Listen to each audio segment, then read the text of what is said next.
Well, good morning all. Today I'm going to show you the latest trailer off the Airbag trailer production line.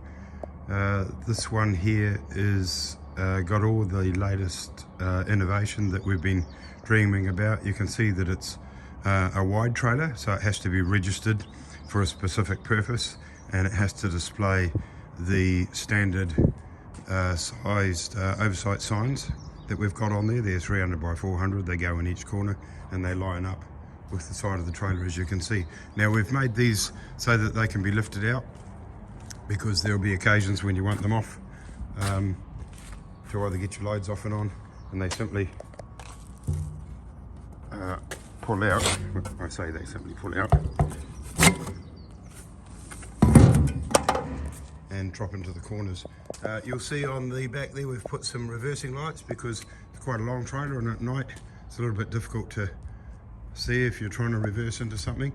Trying to find the right lights and have them bright enough is always a problem, but we get there. So I'll just whip these off. Probably going to edit this video up so that makes a bit of sense.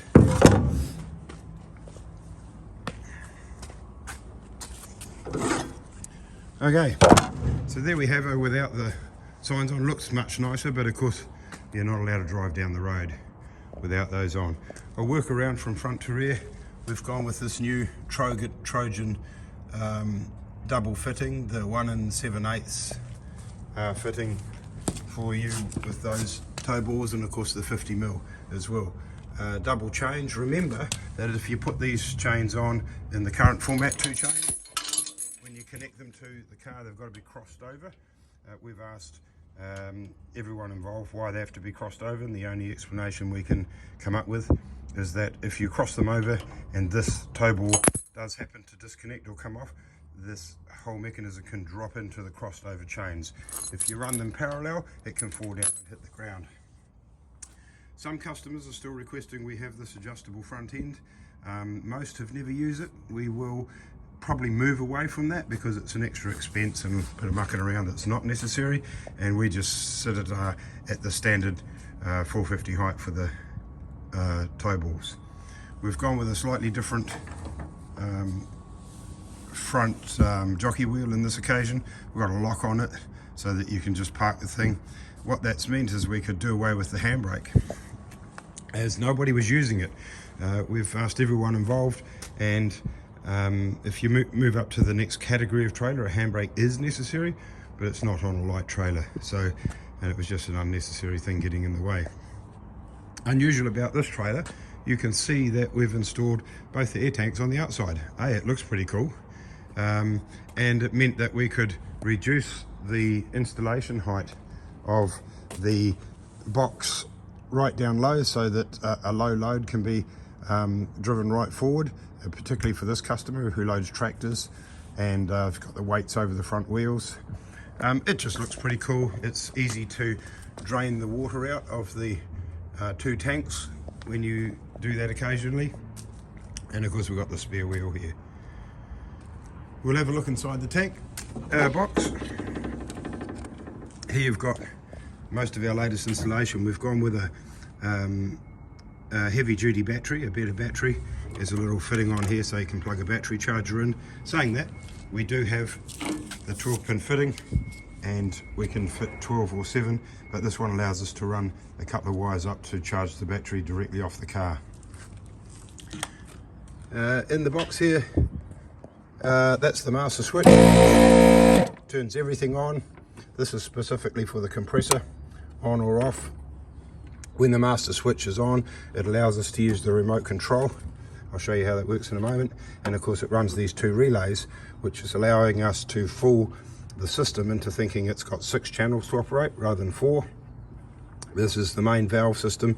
The compressor is tucked under here, you won't be able to see it, but it's a pretty flash compressor that we buy specifically for the trailer.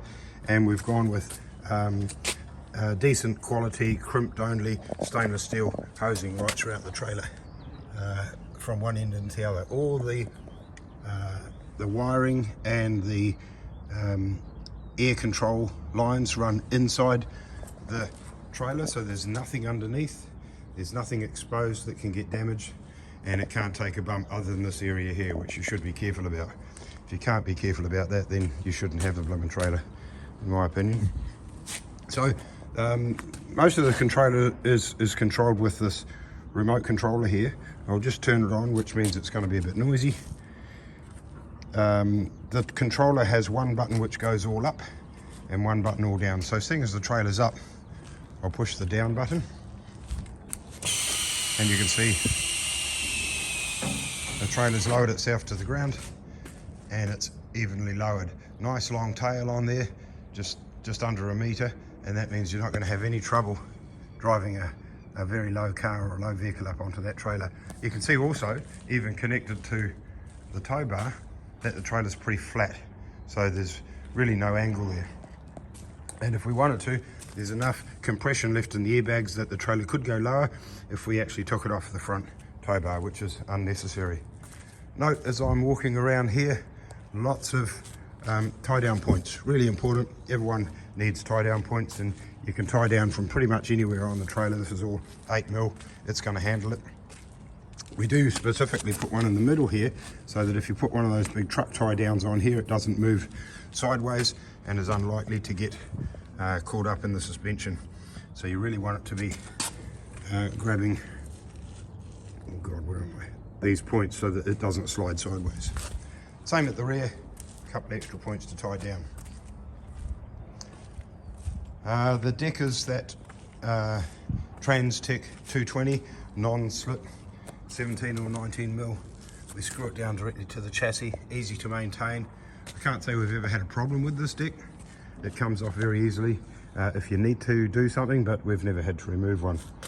In terms of going up, I'll just turn on the compressor because it was sitting overnight, and I don't know, we didn't turn it on last night. So the compressor, when it's running, fills those 2 air tanks, and then we can hit the up button, and that up button brings the trailer up all in one go. The second button pushes the trailer down. If we have an uneven load and we want to go up on the left, we just hit left button, as you can see, or the right button, and it goes up independently. If we want to go down left, we can do that, or down on the right, we can do that. So all up, all down, left up, right up, left down, right down. Put it down on the ground again for you. All up. I'll just turn that compressor off. A little bit noisy.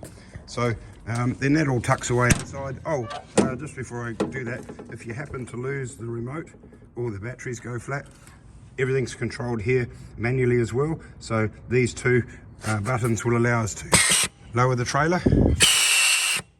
You just depress them, and these 2 will lift the trailer up. Again, both of them will lift both sides up, or independently it'll lift left or right.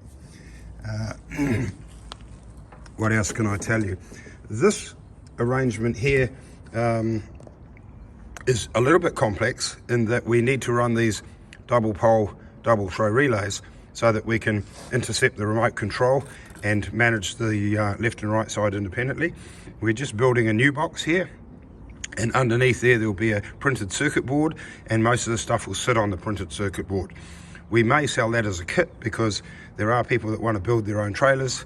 It's not an easy task. All of this stuff has got to be done really well. You don't want leaks as you're heading down the road. You don't want wires that vibrate and disconnect. So a printed circuit board with all the right tools on it is ideal.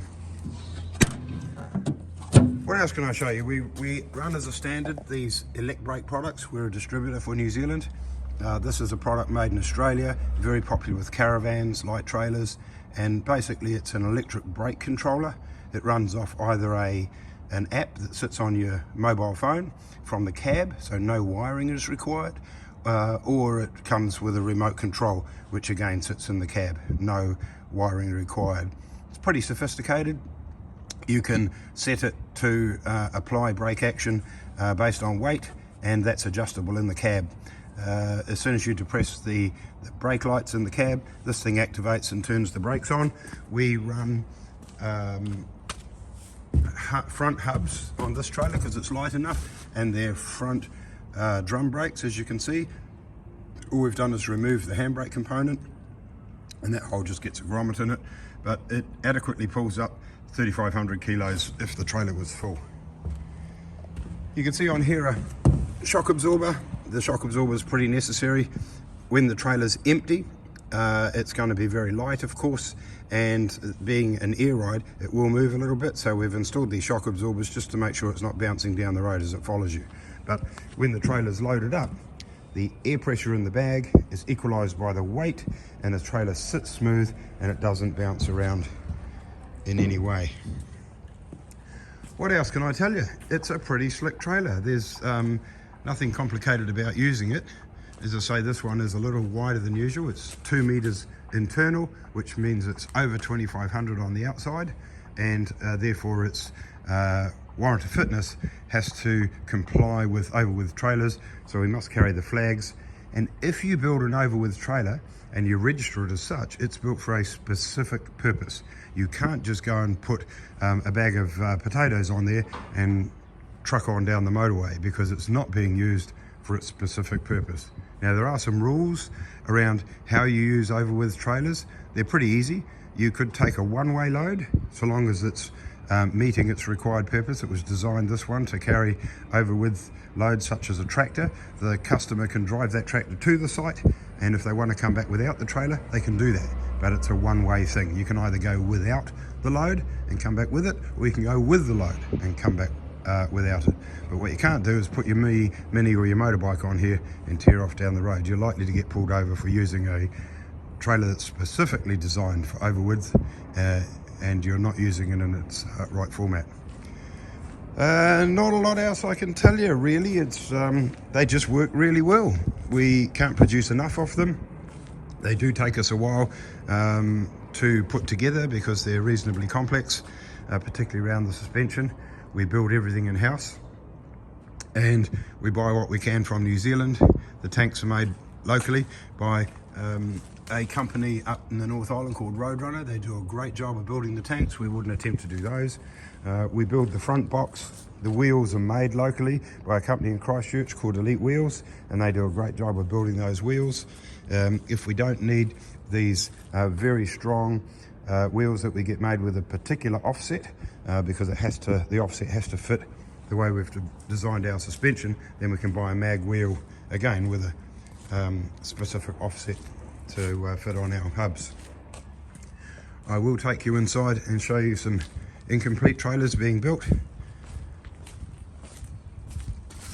Now, that's how you do a sign on a truck. I think when we went to the sign writer and said, can you put a sign on, he was going to stick one of those, something like that on the door. Field Tech, they're one of our customers. In fact, this trailer is for them, and how handy.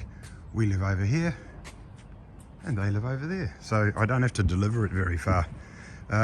So yeah, when you ask for a sign on your truck, I said I want the actual truck to be the sign, and they did a great job of that.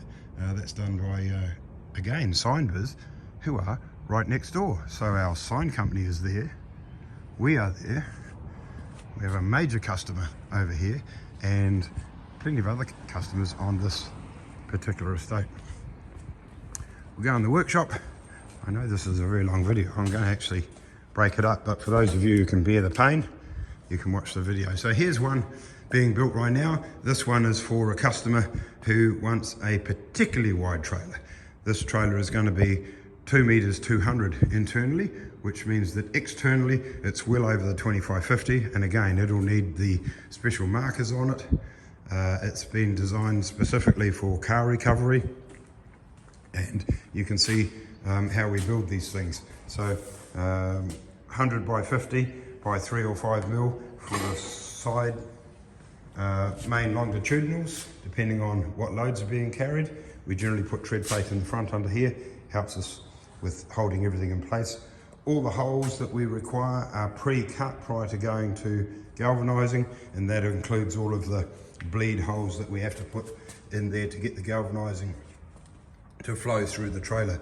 As you can see under this trailer, there's plenty of material. You're not going to bust through and do any damage by putting big loads on it. Once we've got the trailer to this stage, or as it's being built at this stage, we start on the suspension.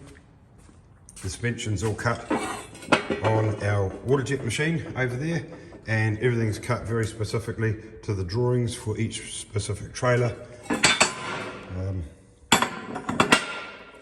Nothing's at risk of being in the wrong place at the wrong time. We make all our own products in-house as much as we can, and the thing starts pretty much as a big bit of sheet that comes in.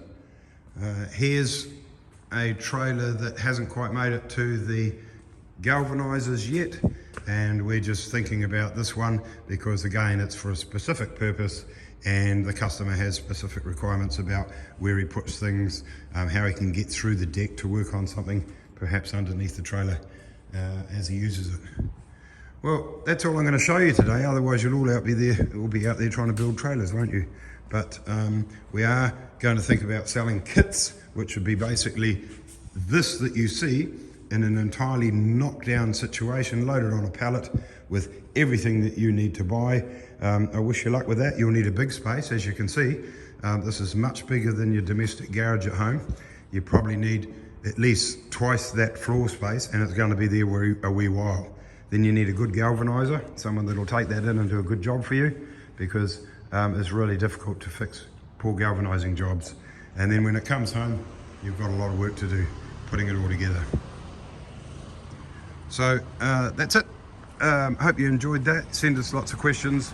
We build specifically for the custom requirements. You don't have to have what we build.